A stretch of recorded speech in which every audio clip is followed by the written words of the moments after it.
తిరిగి BCN news కి స్వాగతం. పిన్నమరాజు శ్రీనివాసరాజు దుంపకడప గ్రామాభివృద్ధితో పాటు అన్ని వర్గాల ప్రజల మన్ననలు పొందిన నాయకుడని ఏపీఐసీ చైర్మన్ మాజీ ఎమ్మెల్యే మంతెన రామరాజు అన్నారు. బుధవారం ఆకివీడు మండలం దుంపకడప గ్రామంలో టీడీపీ యువ నాయకులు పిన్నమరాజు శ్రీనివాసరాజు జన్మదినోత్సవ వేడుకలు ఘనంగా నిర్వహించారు. ఈ సందర్భంగా ఆయన అభిమానులు భారీ కేకును కట్ చేయించారు. అనంతరం వేద ఆశీర్వచనాలతో శ్రీనివాసరాజును ఘనంగా సత్కరించారు. గ్రామ సర్పంచ్ ముద్దే విశ్వేశ్వరరావు, మంతెన నరసింహరాజు, మోటుపల్లి రామవర ప్రసాద్, గంధం ఉమాతో పాటు వివిధ పార్టీల నాయకులు శ్రీనివాసరాజు అభిమానులు పెద్ద ఎత్తున ఈ కార్యక్రమంలో పాల్గొన్నారు.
సీన్ అంటే గ్రామాల్లో మన దుప్పకడప గ్రామమే కాదు, ఎన్నో గ్రామాల్లో ఏ కష్టం వచ్చినా కూడా ఆపదకు ఆదుకునేటువంటి వ్యక్తి అయినా ఒక మంచి మనసున్నటువంటి వ్యక్తి. ఏదైనా ఆర్థికంగా కానీ, మాట సహాయం కానీ, సమస్య వచ్చినప్పుడు పరిష్కరించడంలో కానీ ఒక వ్యక్తిగా అతను ప్రతి ఒక్క నిమిషం కూడా ప్రజల కోసం కష్టపడే వ్యక్తి. అటువంటి వ్యక్తి పుట్టినరోజు కార్యక్రమం వాళ్ళ గ్రామంలో గ్రామస్తులందరూ కూడా కలిపి చేయడం అంత అనేది చాలా శుభపరిణామం.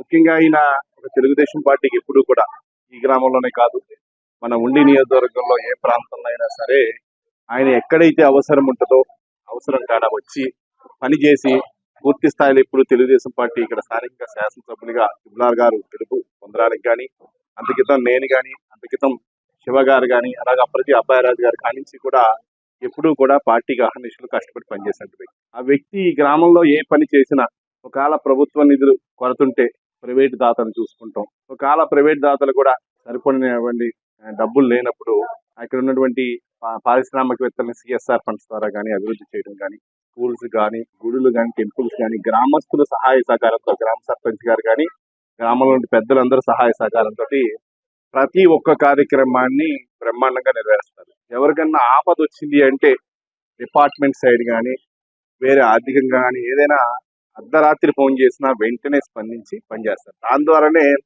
ఈరోజు ఈ గ్రామంలో కానీ ఆయన పరిశీలించేటువంటి ప్రాంతాల్లో అత్యధిక మెజార్టీని తీసుకొచ్చి తెలుగుదేశం పార్టీని గెలిపించడం జరుగుతుంది. ప్రభుత్వం లేని సమయంలో కూడా ఆయన జడ్పీటీసీగా పోటీ చేయాలని చెప్పి మన మండల పెద్దలు కానీ మేము కానీ కోరిన వెంటనే ఆ రోజు అసలు అవసరం లేదు, రాజకీయంగా జడ్పీటీసీగా పోటీ చేయాల్సిన అవసరం లేదండి.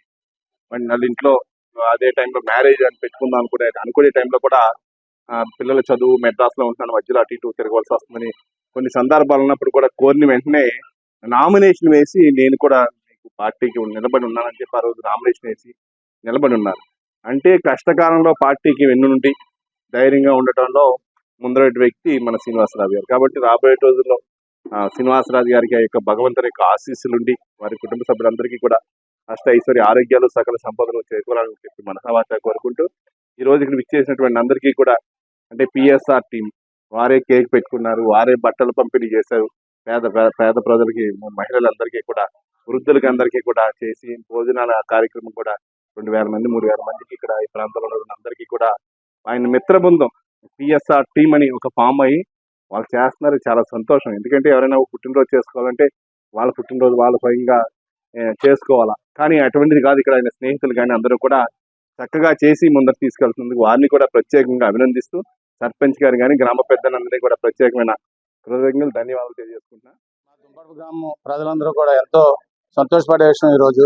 ఎందుకంటే మా గ్రామాన్ని అభివృద్ధి పదంలో నడపడానికి గత 5 సంవత్సరాల నుంచి కూడా నేను సర్పంచ్ అయిన కాడి నుంచి కూడా ఎమ్మెల్యే గారు, మాజీ ఎమ్మెల్యే గారు రాంబాబు గారు, అదే రకంగా మా శ్రీనివాసరాజు గారు మా గ్రామస్తులు కాబట్టి ఈ గ్రామానికి నాకు విన్నట్టుగా ఉండి చేదోడు వాదోడుగా ఉండి ఈ గ్రామానికి నిత్యావసరం ఏదైతే అవసరం అనేదో గ్రామం నుంచి సదుపాయాలు పంచాయతీ నుంచి కాకుండా పైనుంచి కూడా తెచ్చేయని కూడా ఆయన శ్రీనివాసరాజు గారు మాకు ఎంతో సహకరించి ఈ గ్రామాన్ని ఎంతో సస్యశ్యామలంగా చేయడానికి కారకులైన ఆయనకి నా కృతజ్ఞతలు తెలుపుకుంటూ ఆయన పుట్టినరోజు సందర్భంగా మా గ్రామం తరపున ఒక శుభాకాంక్షలు తెలియజేసుకుంటూ, సార్ ఇలా మా ఊళ్ళో స్కూల్ కడదాం అనుకున్నాం సార్, చాలా పెద్ద మొత్తంలో అవుతుందండి, ఏం చేయాలి సార్, ఏం చేయాలి అర్థం అవట్లేదు అని అనగానే ఆయన స్పందించి 4 క్లాస్ రూమ్లు వేయడానికి 40 లక్షల రూపాయలు ఎంతో ఉదారంగా మా గ్రామం కాకపోయినా ఎక్కడో వైజాగ్ లో ఉన్నా సరే ఆయన శ్రీనివాసరాజు గారి గురించి అయినా అవనివ్వండి, ఎమ్మెల్యే గారి గురించి అయినా అవనివ్వండి, మన రామరాజు గారు ఏపీసీఐసి ప్రెసిడెంట్ అయిన రామరాజు గారి గురించి అయినా ఆయన స్పందించి 40 లక్షల రూపాయలు ఇచ్చారు. అది రేపు శనివారం 11 గంటలకి శంకుస్థాపన జరుగుతుంది. ఆ శంకుస్థాపన రాంబాబు గారు వస్తారు, ఎమ్మెల్యే గారు, కలెక్టర్ గారు అంతా వస్తున్నారు. ఎన్నో కార్యక్రమాలు చేస్తూ ఆయన గ్రామంలో వచ్చిన చిన్న ఏదైనా పెద్ద తగ్గువైనా ఇంకోటైనా ఏదైనా సరే ఆయన సెటిల్మెంట్ చేస్తూ ఎవరికి ఇబ్బంది లేకుండా అన్ని రకాల సదుపాయాలు చేస్తూ మా గ్రామంలోనే కాకుండా నియోజకవర్గం అంతా కూడా ఆయన అభివృద్ధి కార్యక్రమాలు చేస్తూ ఆయన చేసినంత వరకు చేయగలిగినంత వరకు అభివృద్ధి చేస్తున్నారు. ఆయనకి ఇలాంటి పుట్టినరోజు మరెన్నో పుట్టినరోజు జరుపుకోవాలని చెప్పి మా గ్రామం తరపున నా తరపున ఆయన శుభాకాంక్షలు తెలియజేస్తున్నాను. భీమవరం శ్రీ కాకతీయ మెరిట్ స్కూల్ విద్యార్థులు మంగళవారం ఆంధ్రప్రదేశ్ శాసనసభ కార్యకలాపాలను వీక్షించారు. అసెంబ్లీ స్పీకర్ చింతకాయల అయ్యన్న పాత్రుడు విద్యార్థులను సమావేశానికి హాజరు కావాలని, రాష్ట్ర శాసనసభ పనితీరును అర్థం చేసుకోవాలని ఆహ్వానించారు. ఉపాధ్యాయులు పిన్నంటి రమాదేవి, అక్కినేని సాత్విక, కరెస్పాండెంట్ అక్కినేని కృష్ణకిషోర్లతో కలిసి వచ్చిన విద్యార్థులకు అసెంబ్లీలో హృదయపూర్వక స్వాగతం లభించింది. వారు డిప్యూటీ స్పీకర్ రఘురామకృష్ణరాజు, జలవనరుల శాఖ మంత్రి Nimmala Ramanaidu, PSC chairman Bhimavaram MLA Pulaparthi Ramanjaneyulu, BJP floor leader Penmetsa Vishnukumar Raju వంటి ప్రముఖులతో సంభాషించారు. ఈ సందర్భంగా వారు విద్యార్థులను అభినందించారు. విద్యార్థి నాయకులను పలు ప్రశ్నలు అడిగారు. పాఠశాల కరెస్పాండెంట్ అక్కినేని కృష్ణకిషోర్ మాట్లాడుతూ విద్యార్థులకు ఈ అవకాశాన్ని కల్పించినందుకు స్పీకర్ అయ్యన్న పాత్రుడికి, ఇతర ప్రముఖులకు కృతజ్ఞతలు తెలియజేశారు. స్పీకర్ చింతకాయల అయ్యన్న పాత్రుడు మాట్లాడుతూ ఇక్కడ అసెంబ్లీకి హాజరైన విద్యార్థులందరితోనూ కలిసి తాను స్వయంగా పోలవరం ప్రాజెక్టుకు తీసుకువెళ్తానని అన్నారు. డిప్యూటీ స్పీకర్ రఘురామకృష్ణరాజు స్వయంగా విద్యార్థులతో ఆప్యాయతగా మాట్లాడి స్వీట్లు పంపిణీ చేశారు. మీ అందరికీ సార్ ఒక గిఫ్ట్ ప్యాకెట్ ఇచ్చారు. ఇప్పుడే మీ అందరినీ పోలవరం ప్రాజెక్ట్ తీసుకెళ్తారంట 1 డే. కొత్తగా కాన్సెప్ట్ పెట్టి ఈ వయసులో పిల్లలకందరూ కూడా పాలిటిక్స్ గురించి ఒక అవగాహన తీసుకురావడం కోసం, అలాగే అసెంబ్లీ ఏంటి, అసెంబ్లీలో ఎమ్మెల్యేస్ ఏం చేస్తారు, వాళ్ళ డ్యూటీస్ ఏంటి, అన్ని అవగాహన తీసుకురావడం కోసం కొత్తగా ఈ కాన్సెప్ట్ పెట్టడం జరిగింది. చాలామంది రాష్ట్ర వ్యాప్తంగా ఇప్పటికి 200 స్కూల్స్ పిల్లలు నమోదు చేసుకున్నారు. అంచేత వాళ్ళకి కూడా అవగాహన రావడం కోసం పాలిటిక్స్ మీద, అంచేత నాకు చాలా హ్యాపీగా ఉంది. అందరిని అడుగుతూ ఉంటే చాలా హ్యాపీ ఫీల్ అవుతున్నారు, సంతోషంగా ఉంది. నా ఉద్దేశం ఏంటంటే ఈ పాలిటిక్స్ మారాలంటే మళ్ళీ కొత్త జనరేషన్ రావాలి. కొత్త జనరేషన్ రావాలంటే వీళ్ళు పెద్దవాళ్ళు అవ్వాలి, మళ్ళీ వీళ్ళు ఎమ్మెల్యేలు అవ్వాలి, మంత్రులు అవ్వాలి, మళ్ళీ ఈ రాష్ట్రం బాగుపడాలని ఉద్దేశంతో నేను కాన్సెప్ట్ పెట్టానమ్మా. మంచి రెస్పాన్స్ వచ్చింది. మీ టీచర్స్ కూడా పూర్తి సహకారం అందించారు. మేనేజ్మెంట్ వాళ్ళందరికీ, పిల్లలకి, మేనేజ్మెంట్ వారికి ధన్యవాదాలు. పిల్లలందరికీ నా ఆశీర్వాదం తెలియజేస్తాను. నెక్స్ట్ మంత్ 2 monthsలో ఈ పిల్లలందరూ ఇప్పుడు ఎవరైతే అసెంబ్లీకి వస్తారో వాళ్ళందరినీ కూడా మన పోలవరం ప్రాజెక్ట్ చాలా పెద్ద ప్రాజెక్టు. ఆ ప్రాజెక్టు పూర్తి అయితే ఆంధ్ర రాష్ట్రం సస్యశ్యామలం అవుతుంది. అటువంటి ప్రాజెక్టు గురించి కూడా పిల్లలకు అవగాహన రావాలి. అంటే పిల్లల్ని కూడా పోలవరం తీసుకెళ్ళి పోలవరం ప్రాజెక్ట్ తీసుకొచ్చి పోలవరం ప్రాజెక్ట్ ఏంటి, ఎన్ని ఎకరాలు సాగు అవుతుంది, ఇవన్నీ కూడా పిల్లలకు చెప్పాలని ఉద్దేశం నాకు ఉంది. అంటే నెక్స్ట్ మంత్ ప్లాన్ చేస్తాను. మీ అందరికీ నేను మెసేజ్ పంపిస్తాను. అంటే అందరినీ ఒకసారి తీసుకెళ్ళకపోతే 10 daysలో ఆల్స్ పికప్ చేద్దాం అనుకున్నాం. అది చంద్రబాబు నాయుడు గారు కూడా యాక్సెప్ట్ చేశారు. ఆ ప్రోగ్రామ్ కూడా మీకు ఇస్తాను. మళ్ళీ పిల్లలందరినీ తీసుకొస్తాను. మీరు ఓటు నేను కూడా తీసుకు వస్తాను. పెద్దగా థ్యాంక్ యూ వెరీ మచ్. విద్యార్థులకి అందరికీ ఈ అసెంబ్లీని స్వయంగా తెలుగుకించడానికి అవకాశం ఇచ్చినటువంటి తొలి స్పీకర్ మిమ్మల్ని అభినందిస్తున్నాం sir. Thank you very much. Union sir students లాగా APUSMA union Andhra Pradesh private unaided schools management association నియోజకవర్గ కేంద్రమైన ఉండిలోని అన్నా క్యాంటీన్ ప్రాంగణంలో దాతల సహకారంతో పేదలకు అన్నదానం చేస్తుండడం శుభ పరిణామమని ఉండి మండల టీడీపీ అధ్యక్షులు కరిమెరక నాగరాజు అన్నారు. అన్నా క్యాంటీన్ ప్రాంగణంలో ఆకివీడు మండలం దుంపగడపకు చెందిన పిన్నమరాజు శ్రీనివాసరాజు పుట్టినరోజును పురస్కరించుకుని బుధవారం 400 మంది పేదలకు శ్రీనివాసరాజు తనయుడు అక్షయ వర్మ అన్నదాన కార్యక్రమాన్ని ప్రారంభించారు. ఈ సందర్భంగా కరిమెరక నాగరాజు మాట్లాడుతూ ఉపసభాపతి రఘురామకృష్ణరాజు ఆదేశాల మేరకు దాతలు అన్నా క్యాంటీన్ ప్రాంగణంలో అన్నదానం చేయడానికి ముందుకు వస్తున్నారని తెలియజేశారు. ఉండి మండలం సెక్రటరీ కళ్లేపల్లి సతీష్ రాజు, మండల మాజీ టీడీపీ అధ్యక్షుడు Karimeraka Srinivas, MC vice chairman Edavalli Venkateswararao, Kagitha Mahankali, కునుకు శ్రీనివాస్, 5వ వార్డు మెంబర్ తక్కెళ్ల నరేష్, నల్ల వల్లి తదితరులు ఈ కార్యక్రమంలో పాల్గొన్నారు. గ్రామంలో అన్నా క్యాంటీన్ ప్రాంగణంలో గత 22 రోజుల నుంచి అన్నా క్యాంటీన్ మొదలయ్యే వరకు కూడా భోజనాలు ఏర్పాటు జరుగుతుంది. దాతల సహకారంతో దుంపగడ శ్రీనివాసరాజు గారు పుట్టినరోజు సందర్భంగా ఈరోజు భోజనాలు ఏర్పాటు చేశారు. చాలా సంతోషం అండి. కొద్దిగా బిజీ ఉండడం కారణంగా అలా తనని పంపించారు. ఇటువంటి మంచి కార్యక్రమాలు ఎప్పుడైనా సీని గారికి దృష్టిలోకి తీసుకెళ్తే ఎప్పుడు తను ముందుండి ఇటువంటి కార్యక్రమాలకి తనంతో సహకారం చేస్తారు. ఇలాంటి కార్యక్రమంలో చేసినందుకు ఆయన ప్రత్యేకంగా కృతజ్ఞతలు తెలుపు. ఈ కార్యక్రమం మొదటి 22 రోజు ఈ రోజు కూడా ఆగలేదు. అలాగే అన్నా క్యాంటీన్ ఓపెన్ చేసే వరకు కూడా ప్రతి ఒక్క రోజు కూడా భోజనం పెడితే మన ఉండి ఎమ్మెల్యే గారు తిరుపతి గారు వారి యొక్క సహకారంతో అందరినీ కూడా ప్రజలు లోటు లేకుండా ఇవాళ భోజనాలు పురమిస్తున్నారు. ఇవాళ భోజనాలు కూడా బ్రహ్మాండమైన భోజనాలు సుమారుగా ఒక 500 నుంచి 600 మంది దాకా భోజనం చేస్తున్నారు. బాగా పూర్తి ఫ్యామిలీ అందరూ కూడా వచ్చి భోజనం చేసి వెళ్తున్నారు. ఇలాగంటే అవకాశం మటుకి పిన్నమరాజు శ్రీనివాసరాజు గారు వారి యొక్క ఆర్థిక సాయంతో ఇవాళ ఈ రోజు భోజనం పెడుతున్నారు. వీఆర్ఓలు, వీఆర్ఏలు, గ్రామ సర్వేయర్ల నాణ్యమైన డిమాండ్లను పరిష్కరించాలని కోరుతూ ఉండి మండల రెవెన్యూ కార్యాలయం ఎదుట బుధవారం నిరసన వ్యక్తం చేశారు. వీఆర్ఓల సంఘ మండల అధ్యక్షుడు ఎస్ చిన్నారావు మాట్లాడుతూ పని భారం పెంచేయడంతో అనేక ఇబ్బందులు ఎదుర్కొంటున్నామని వాపోయారు. సర్వే పేరిట సకాలంలో పనిచేయలేదని, కొందరికి మెమోలు జారీ చేయడం సరికాదని అన్నారు. పలు రకాల పనులతో అనారోగ్యం బారిన పడుతున్నామని ఆవేదన వ్యక్తం చేశారు. వర్క్ టు రూల్ అమలు చేయాలని కోరారు. తమ సమస్యలతో కూడిన వినతి పత్రాన్ని డిప్యూటీ తహసీల్దార్ కె సూర్యనారాయణరాజుకు అందజేశారు. ఈ కార్యక్రమంలో ఆర్ఐ కార్తిక్ తదితరులు పాల్గొన్నారు. రాష్ట్ర సంఘం గ్రామ రెవెన్యూ అధికారుల సంఘం రాష్ట్ర నాయకుడు Bhupathiraju Ravindra Raju, Andhra Pradesh Amaravati revenue employees association తరఫున జాయింట్ యాక్షన్ కమిటీ తరఫున మా విఆర్ఓలు, విఎస్లు అలాగే విఆర్ఏలు అందరం కలిపి ఒక కమిటీ కింద ఏర్పడి మాకున్న పని ఒత్తిడి తగ్గించమని, అలాగే మా పై అధికారులు ఎక్కువ యూనిఫైడ్ సర్వే మీద ఆ రోజుకి టార్గెట్లు ఇచ్చి ఈ పని ఒత్తిడి వల్ల రకరకాలైన విధులన్నీ అప్పచెప్పి షోకాజ్ నోటీసులని, మెమోలని, ఈ ఒత్తిడి వల్ల చాలామంది ఎంప్లాయీస్ ఈ నెలలో చాలామంది చనిపోయారు. ఆ పని ఒత్తిడి అనేది తగ్గించమని చెప్పేసి మన కలెక్టర్ గారికి అలాగే పై అధికారులు అందరికీ కూడా ఇంటిమేషన్ మన రాష్ట్ర నాయకులు ఇచ్చి ఉన్నారు. రిప్రజెంటేషన్ రాష్ట్ర నాయకులు పిలుపు మేరకు 16వ తారీఖు నుంచి 19వ తేదీ వరకు భోజనం సమయంలో విరామం సమయంలోనే 1 గంట రిప్రజెంటేషన్ టైంలో నిరసన వ్యక్తం చేయమని తెలిపి ఉన్నారు. కాబట్టి ఆ పిలుపు మేరకు మేము 16వ తేదీ నుంచి 19వ తేదీ వరకు కూడా ఈ తహసీల్దార్ కార్యాలయం వద్ద తహసీల్దార్ గారికి రిప్రజెంటేషన్ ఇస్తున్నాము. పత్రికా మీడియా సోదరుల ద్వారా మా సమస్యలని పై అధికారుల దృష్టికి తీసుకెళ్ళి మాకు పని ఒత్తిడి అంటే పక్కా డిపార్ట్మెంట్ వారు ఉదయం 10 గంటల నుంచి 5 గంటల వరకే వాళ్ళు విధులు నిర్వహిస్తున్నారు. కానీ ఆ రెవెన్యూలో విఆర్ఓలు, విఎస్లు, విఆర్ఏలు మాత్రం పని సమయంతో లేకుండా ఎనీ టైము ఈ ఒక అధికారి కాకుండా అందరు అధికారులు కూడా రకరకాలైన పనులు చెప్పి చాలా ఇబ్బందులకి గురి చేస్తున్నారు. కాబట్టి మీకు విఆర్ఓలకి ఏం పని లేదు, విఎస్లకు పని లేదు, విఆర్ఏలకి ఏం పని లేదని అంటున్నారు. కానీ ప్రతి పనిలో ప్రభుత్వం చేపట్టిన ప్రభుత్వం కార్యక్రమాలు ఏదైనా సరే అన్నీ కూడా ఈ రెవెన్యూలో ఈ సిబ్బందితో ముడిపడే ఉన్నాయి. మేము ప్రతి పనిలో కూడా అన్నీ చేస్తున్నాము.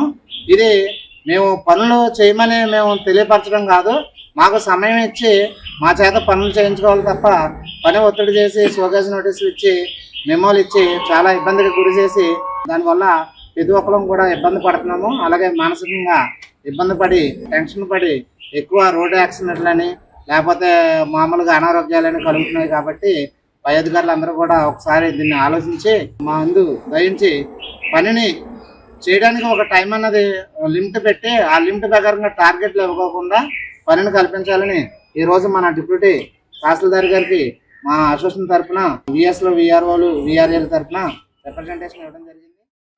Amaravati revenue employees JAC state body పిలుపు మేరకు స్టేట్ చైర్మన్ గారైన భూపతిరాజు రవీంద్రరాజు గారు మరియు జనరల్ సెక్రటరీ అయిన మధుబాబు బోరాడ గారు పిలుపు మేరకు విఆర్ఓ విఎస్ విఆర్ఏ సంఘాలకు ఉన్న ప్రాబ్లమ్స్ గ్రౌండ్ లెవెల్లో ఉన్న ప్రాబ్లమ్స్ మేరకు ఆకివీడు గాంధీ బొమ్మ సెంటర్లో ప్రారంభమైన నూతన ఆటో యూనియన్ చట్టబద్దంగా రిజిస్ట్రేషన్ చేయించుకున్నట్టు యూనియన్ నాయకులు తెలియజేశారు. ఆకివీడు నుండి భీమవరం వరకు ప్రతిరోజు ప్రజలకు అందుబాటులో ఉండే విధంగా క్రమబద్దమైన రవాణా సేవలందించడమే తమ లక్ష్యమని యూనియన్ అధ్యక్షుడు బొండాడ రాజు తెలియజేశారు. సమయపాలన, భద్రతా ప్రమాణాలు, సరసమైన ఛార్జీలతో ప్రజలకు మెరుగైన సేవలందిస్తామని హామీ ఇచ్చారు. Union president Mangu Yashayyaraju, vice president J Sivanarayana, treasurer Eli Lazaru, సభ్యులు ప్రజల సహాయ సహకారాలతో యూనియన్ను మరింత బలోపేతం చేస్తామని తెలియజేశారు. ప్రజల విశ్వాసాన్ని నిలబెట్టుకుని పారదర్శకతతో సేవా దృక్పథంతో ముందుకు సాగుతామని యూనియన్ నాయకులు స్పష్టం చేశారు. చెరువు ఆటో యూనియన్ అసోసియేషన్ వర్కర్స్ కి, గాంధీ సెంటర్ యూనియన్ వర్కర్స్ కి తెలియపరచనిది ఏమనగా, మేమందరం ఒక ఇంచుమించు 80 బళ్ళు ఉన్నాయండి. మేమందరం యూనియన్ రిజిస్ట్రేషన్ చేసుకున్నాం. భీమవరం టు ఆకివీడు, ఆకివీడు టు భీమవరం మేము ఈ రోజు నుంచి బయలుదేరి వెళుతున్నాం. గతంలో అంబేద్కర్ యూనియన్ అని గతంలో ఉంది. వెంకటలక్ష్మి థియేటర్ కాడ వాళ్ళ పరిధి అదండి. వాళ్ళు పరిధి తప్పినిచ్చి మేము బయలుదేరి వెళ్తాం. ప్యాసింజర్లకి ఇబ్బందికరంగా లేకోకుండా, వాళ్ళైనా మేమైనా ఇబ్బందికరం లేకోకుండా ఉండాలని మేము కోరుచున్నామండి. దాన్ని బట్టి ఈ విషయంలో అందరూ సహకరించాలి. పోలీసు వారికి, అలాగే నాయకులకు అందరికీ తెలియపరుస్తున్నామండి. యూనియన్ అంటే అందరం ఒక కుటుంబం. ఇక్కడ ఈ రోడ్డు మీద మేము పొట్ట కోసం బతుకుతున్నామండి. మా కుటుంబాల కోసం, మా కోసం, జీవనోపాధి కోసం బతుకుతున్నాం. మీరు అందరూ మమ్మల్ని దీవించాలి. యూనియన్ విషయంలో అందరూ మమ్మల్ని సంప్రదించాలి. మాకు ఏ ఆటంకం లేకుండా మీరు చేయాలని మేము ఆశిస్తున్నామండి. ఎక్కడి నుంచి కూడా మమ్మల్ని దీవించి ఆశీర్వదించి మా బళ్ళు కూడా ఆటంకం చేయకోకుండా, మాకు ఒక 80 బళ్ళు ఉన్నాయి. దాన్ని బట్టి మేము ఆకివీడు టు భీమవరం, భీమవరం టు ఆకివీడు మేము బయలుదేరి వెళ్తుండగా ప్రతి ఒక్కరూ మాకు సహకరించాల్సిందిగా కోరుచున్నాం. మేము గాంధీ బొమ్మ సెంటర్ కాడ గాంధీ ఆటో యూనియన్ స్టార్ట్ చేయడం జరుగుతుంది. దీనికి అనుగుణంగా మొత్తం మాకు చుట్టుపక్కల పోలీసు వారు మాకు చాలా సహాయం చేశారు. ఈ రోజు మమ్మల్ని స్టార్ట్ చేసుకోమన్నారు. మేము ఇక్కడ నుంచి భీమవరం టు ఆకివీడు తిరగాల్సిన ఎవరి నుంచి స్టార్ట్ అవుతున్నాం.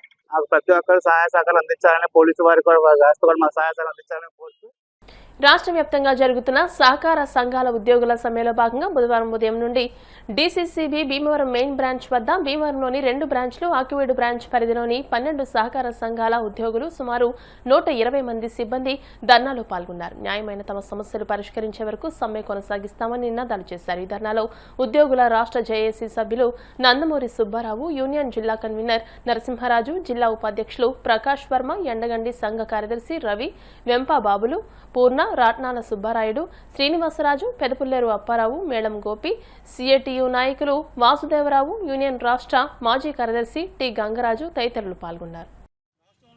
రైతాంగానికి, ముఖ్యంగా గ్రామీణ ప్రాంతాల్లోని సన్న చిన్నకారు రైతులకి చేదోడు వాదోడుగా ఉంటూ వాళ్ళకి సేవలు అందిస్తూ రాష్ట్ర ప్రభుత్వం కానీ కేంద్ర ప్రభుత్వం ప్రకటించే రాయితీలన్నీ వాళ్ళకి అందిస్తూ రైతులకి విత్తనం దగ్గర మొదటి పురుగు మందులు, ఎరువులు, పంటకు సంబంధించి ఆర్థిక సాయం మరియు వాళ్ళు పండించిన పంటను మళ్ళీ కొనుగోలు చేసి వాళ్ళకి సొమ్ము చేర్చే దాకా రైతులకు వెన్నంటి ఉంటున్న సహకార సంఘ ఉద్యోగుల పట్ల ప్రభుత్వం ఉదాసీన వైఖరి, నిర్లక్ష్య వైఖరి వహిస్తుంది. మేము మా సమస్యల మీద గత 3 నెలల నుండి ప్రభుత్వానికి అనేక విధాలుగా, అనేక రూపాలలో మా నిరసన తెలియజేశాం. కానీ ప్రభుత్వం నిమ్మకు నీరెత్తునట్టు ఉండి పట్టించుకోవట్లేదు. తప్పనిసరి పరిస్థితుల్లో రైతులకు ఇబ్బంది అవుతుంది. అయినా సరే తప్పనిసరి పరిస్థితుల్లో మా ఉద్యోగాల గురించి మేము రోడ్డును పడ్డాం. సోమవారం నుంచి నిరవధిక సమ్మెలోకి వచ్చాం. ప్రభుత్వం వెంటనే రాష్ట్ర ప్రభుత్వ ఉద్యోగుల మాదిరిగా ఉద్యోగుల రిటైర్మెంట్ వయసుని 60 నుంచి 62 సంవత్సరాలకి ప్రకటించాలి. దానివల్ల రాష్ట్ర ప్రభుత్వానికి ఒక నయా పైసా భారం పడదు, రాష్ట్ర ప్రభుత్వ ఖజానాకి ఒక్క నయా పైసా భారం పడదు. గ్రాట్యుటీ చట్టం ప్రకారం సహకార సంఘ ఉద్యోగులందరికీ గ్రాట్యుటీ చెల్లించాలని కోరుకున్నాం. అలాగే 2019 తర్వాత వేసిన ఉద్యోగస్తులందరినీ రెగ్యులరైజ్ చేసి ప్రభుత్వం వాళ్ళకు కూడా ఉద్యోగ భద్రత కల్పించాలని కోరుకుంటున్నాం. ప్రభుత్వం రోడ్డెక్కి మేము ఈ సమ్మెను ఇంకా ఉధృతం చేస్తామని తెలియజేస్తాం. వార్తలు ముగించే ముందు ముఖ్యాంశాలు మరోసారి. వైభవంగా పంచారామ క్షేత్రం భీమవరం గునుపూడి శ్రీ సోమేశ్వర స్వామి తెప్పోత్సవం. డిప్యూటీ స్పీకర్ రఘురామకృష్ణరాజుపై అనుచిత వ్యాఖ్యలు చేసిన టీడీపీ రాష్ట్ర కార్యనిర్వాహక కార్యదర్శి పొత్తూరుపై చర్యలు తీసుకోవాలి.